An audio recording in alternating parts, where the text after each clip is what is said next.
Hey everybody, Big Z. Hope everyone's doing good. I did a video about a week ago and I titled it The Most Disgusting Thing I'd Ever Seen. And it was Trump meeting with six of the, I guess you could say, the authors of the protocols of the elders of Zionism. And I thought that was just the most disgusting thing, watching this man sell us out. But anyway, until I saw this today and I had to give this number one slot. And I know what you're thinking right off the bat. I totally agree. Why these two men are sitting here in their shorts with their legs crossed. And, well, first of all, I don't know how a grown man can sit like that because I'm a grown man and I have these things called balls and I've got a full man package and I can't sit like that. I don't know how that's anatomically possible. He doesn't have a problem with it. And I don't know what these two did after their little talk here. If they ran out and got an espresso and a pedicure together, but um, I know. I try not to make personal attacks, but you just can't fucking help it. And I get Derek over here trying to express his masculinity with his caterpillar shirt on. I don't think Derek actually operates heavy equipment. He may have the toy set in his garage. And this gentleman over here with the SpongeBob shirt on, I can't even begin to comment on that, other than to say that if I walked to one of my job sites and met, say, at 6 a.m. for a toolbox meeting, or with my foremans wearing a SpongeBob shirt, I don't think I'd ever hear the fucking end of it. And grown men just don't do shit like this. But let's let them talk, and you'll see what I'm getting at here. If you're not using the proper vernacular in your translation or your reading, you're going to come away with wrong. Look, I have to stop again. Bikini Bottom. How can you take a grown man serious, a King Tut Jr. here with his do-rag, his Hulk Hogan do-rag, and his skullet he's got going on? I just, Gallagher here. Here we go. Messages about them.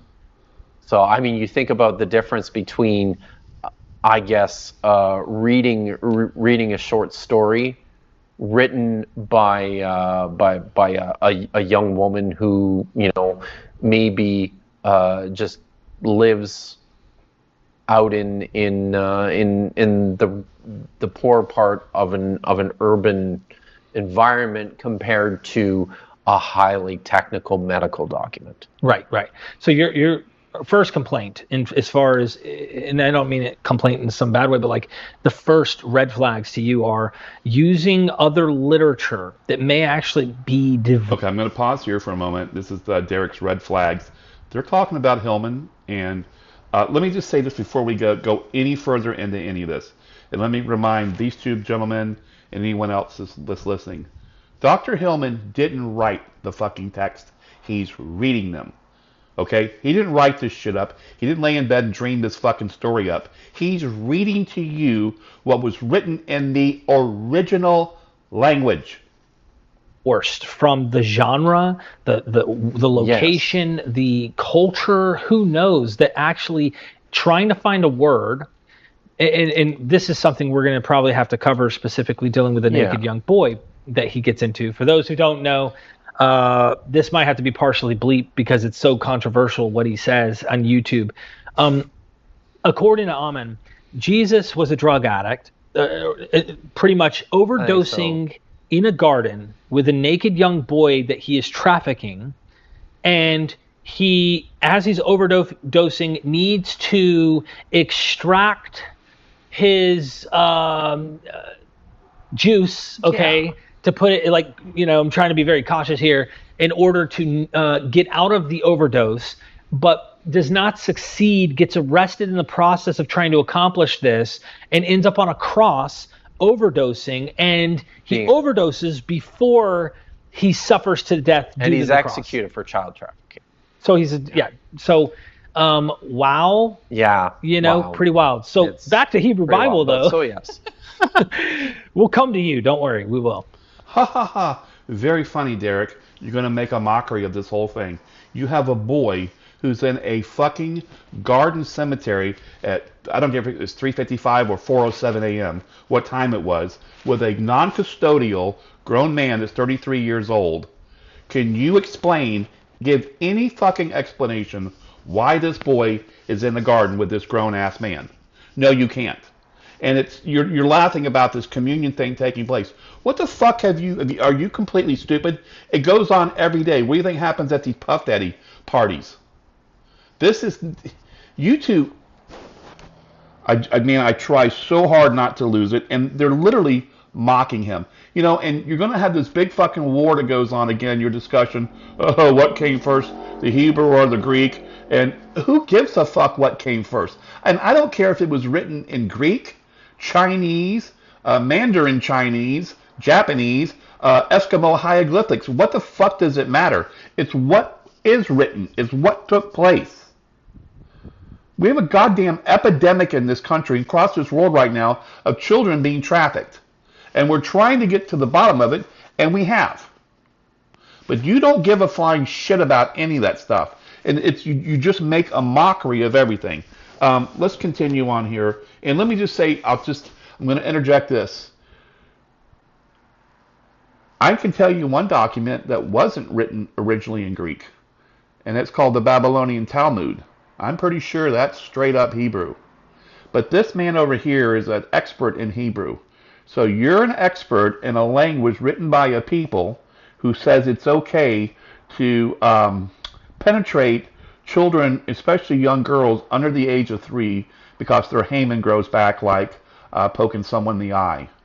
And that's okay. These are the same people here that you're running cover for, and you think all this shit's so funny.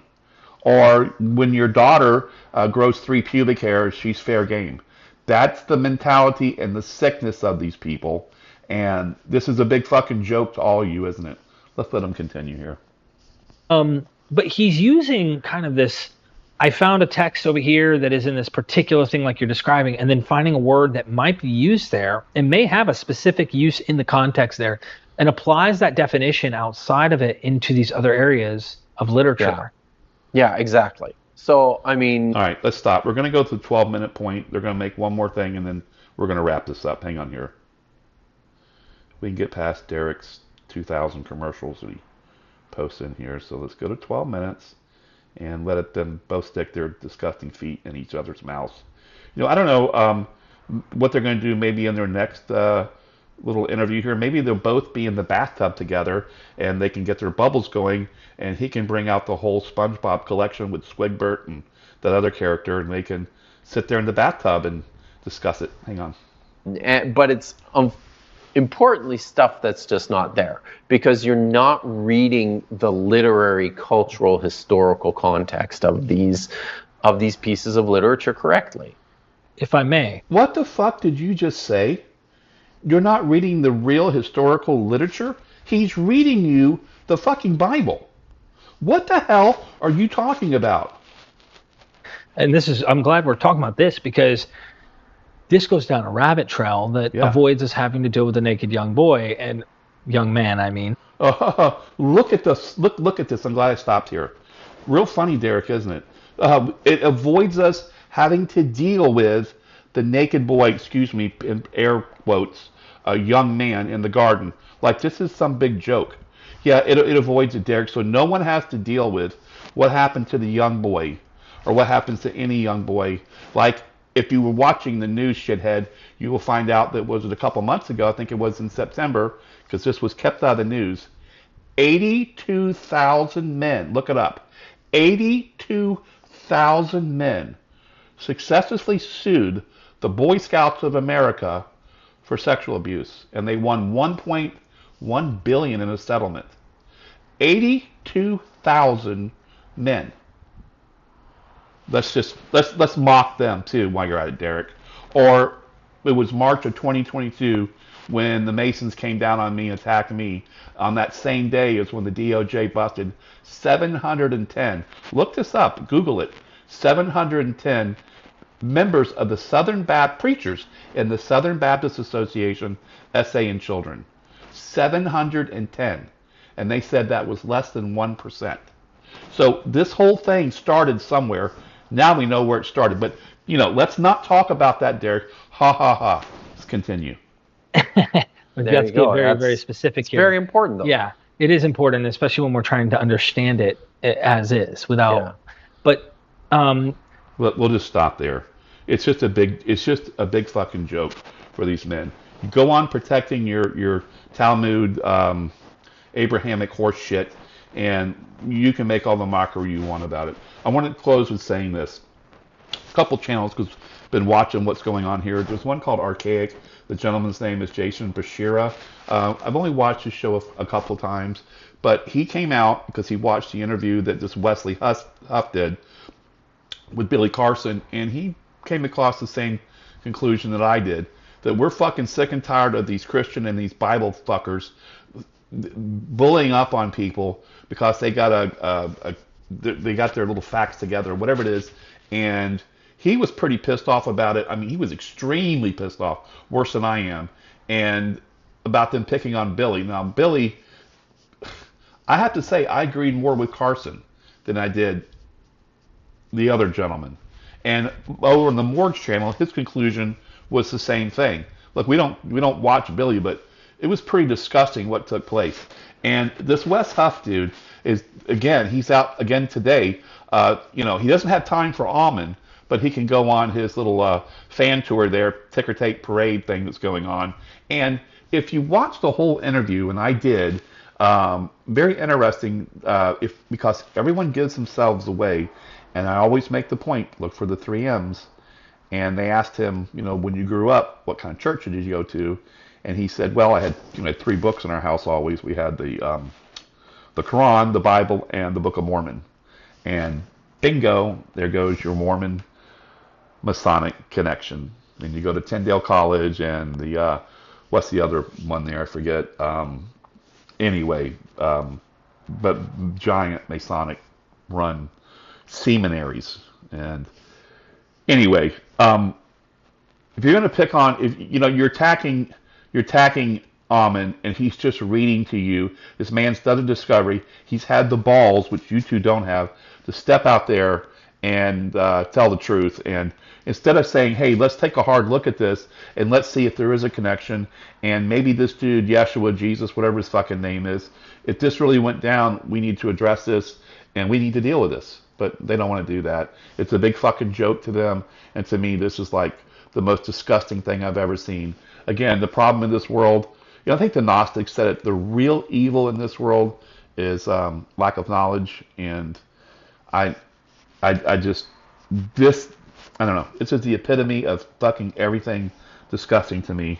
And you two run off and get your pedicure or whatever it is that you're going to do next. And I'm out.